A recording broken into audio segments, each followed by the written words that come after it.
Precisamos aí adiantar. Por falar em dívida, já que a gente está falando em clube endividado, o São Paulo está... Olha como os assuntos se relacionam. Clube que tem grana, vai lá e contrata o... sei lá quem, ou tenta contratar o Caio Jorge, do Cruzeiro. O clube que está enterrado em dívida, que está com lama até o pescoço, com denúncias das mais escabrosas, esse não tem muito o que fazer, que é o caso do São Paulo, que está tentando negociar o retorno do zagueiro Matheus Doria, que eu, sem sacanagem, eu achei que ele já não jogava mais. Mas ele continua jogando lá no México. Essa é a nova aposta do São Paulo para refazer, quem sabe, uma zaga de 2015. Doria e Tolói, Arnaldo Ribeiro. Como a gente está falando sobre potes, esse é o pote, esse é o jogador desse pote aí que o São Paulo pode contratar.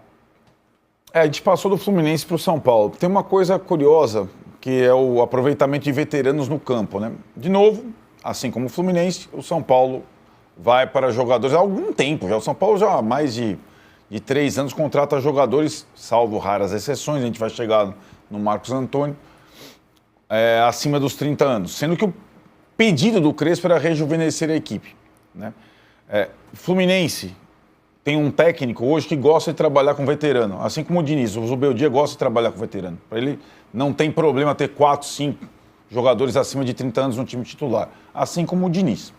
O Crespo já não. O Crespo acha que... Aí o São Paulo, o São Paulo, a pedido do Crespo, foi atrás de um zagueiro canhoto. O São Paulo já tem 5 zagueiros.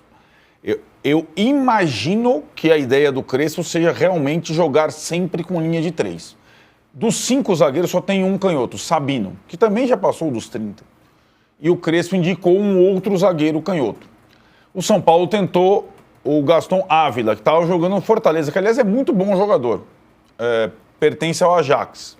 No final das contas, ele optou por jogar no time de coração dele, voltou para a Argentina para jogar no Rosário Central a pedido de Di Maria, que está lá fazendo o seu último canto.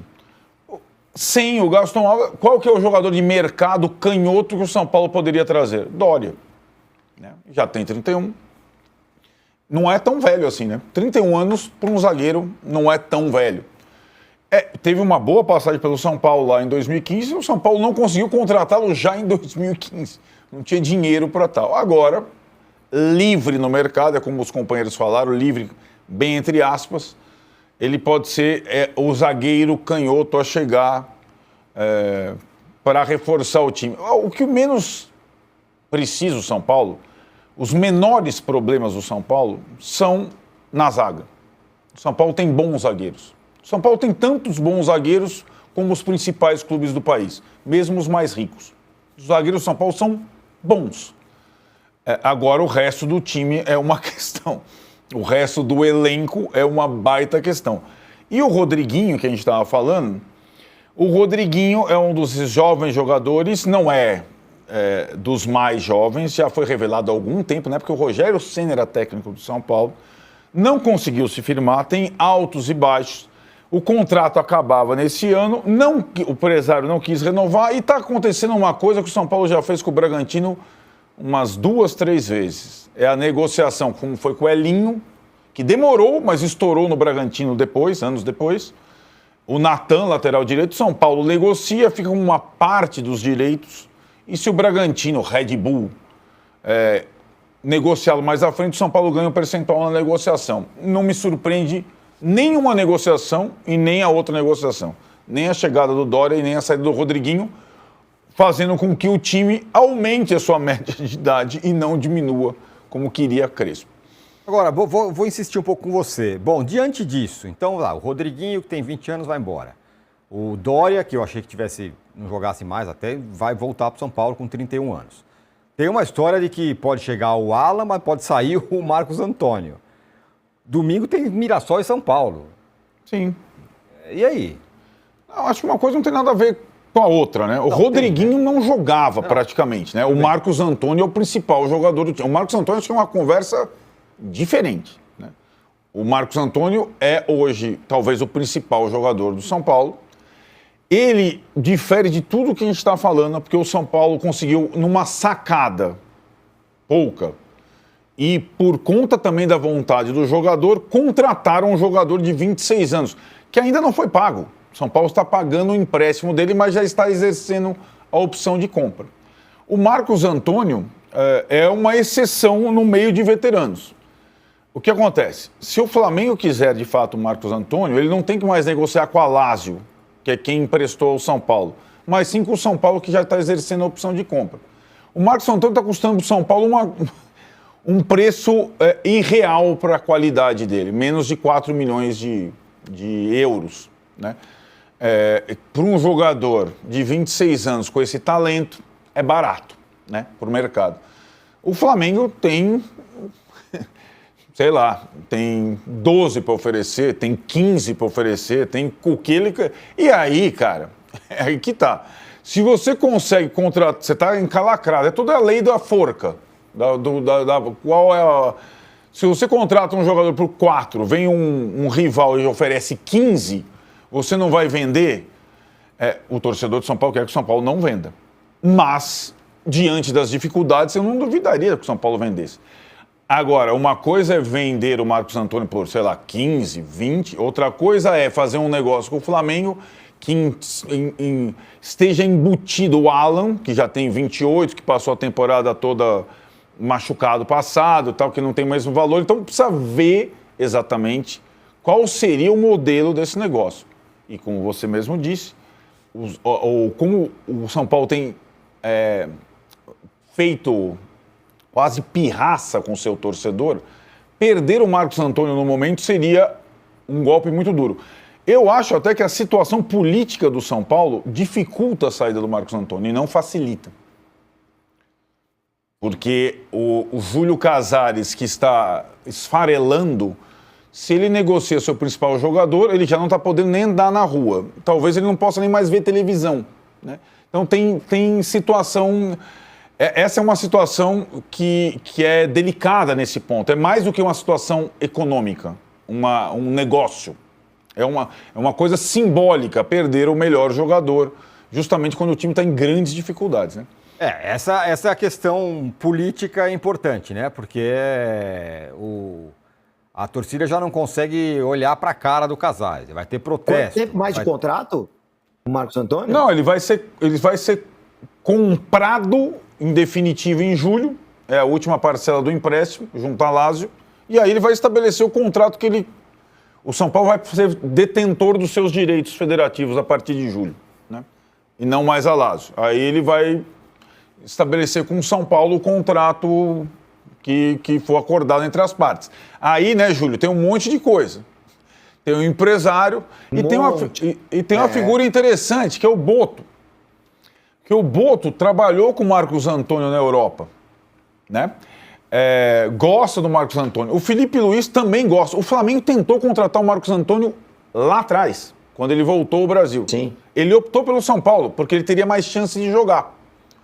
A Lazio também já tinha... O que continua sendo uma verdade, né? O que continua sendo uma verdade, né? Só que agora já tem o Boto, tem o BAP, tem mais dinheiro e talvez um novo modelo, uma nova proposta. Vamos ver. Imagina se acontecer isso, Júlio. Olha, vendemos o Marcos Antônio, hein?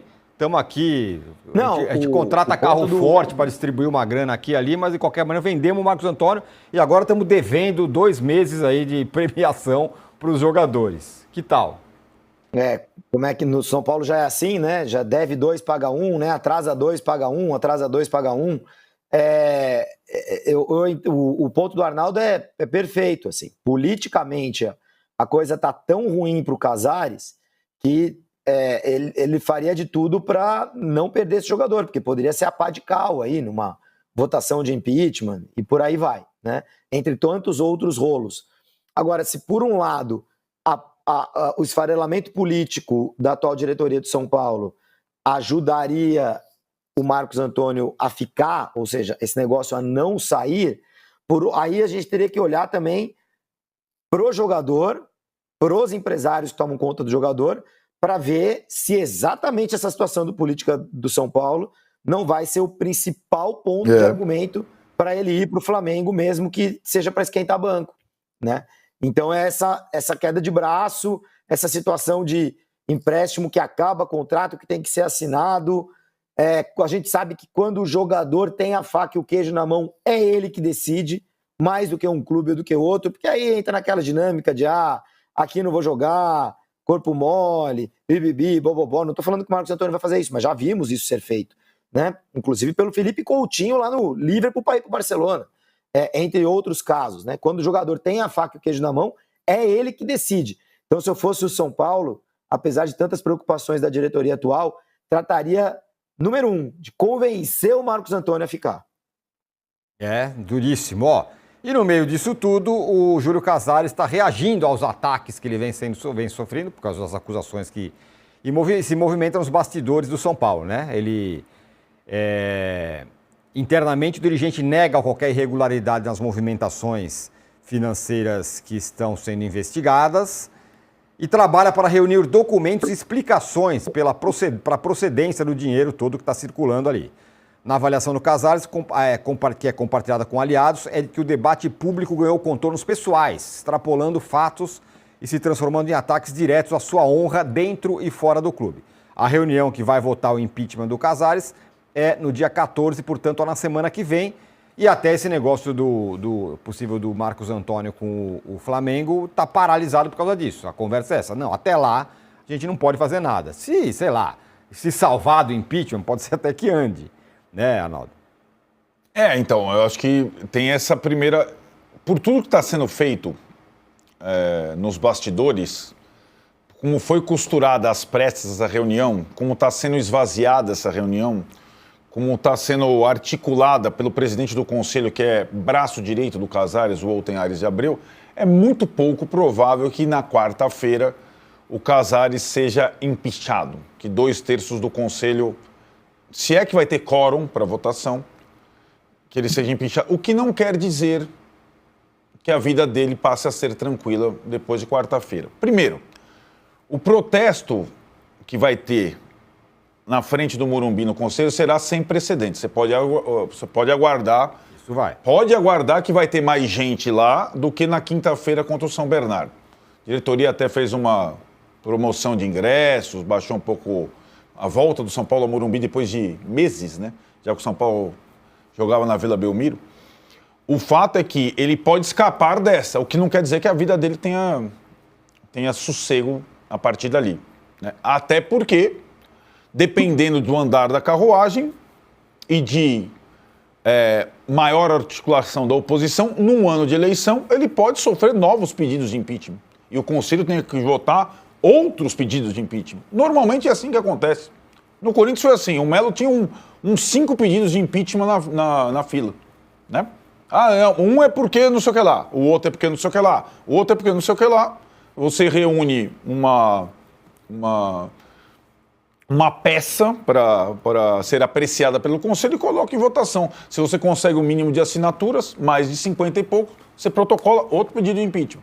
E vai ser assim no ano de política. Então, ele pode escapar dessa, mas eu acho que a sustentação política dele, embora o grupo do Conselho Consultivo, dos mais antigos, esteja com ele ainda, já não vai ser mais a mesma coisa, né? E, de novo, é um ano em que, se ele sobreviver a tudo e conseguir cumprir o seu mandato até o final, em dezembro, pouquíssimo provável que ele eleja o sucessor, que era uma carta marcada, né? O projeto do Casares era um projeto de 2030, centenário e tal. E acho que isso aí já foi por água abaixo. Ô, Casão, assuntos que se relacionam, fala. Não, eu ia falar o seguinte sobre o jogador, Marcos Antônio. Vai funcionar da seguinte maneira: o Flamengo tem dinheiro e o Palmeiras e o São Paulo não tem. O Flamengo entra em campeonatos para ser campeão. São Paulo não entra para ser campeão. E jogador nenhum gosta de ficar correndo errado o tempo todo, né? E outra coisa, o Marcos Antônio, se ele for para o Flamengo, ele vai jogar mais vezes do que ficar de fora.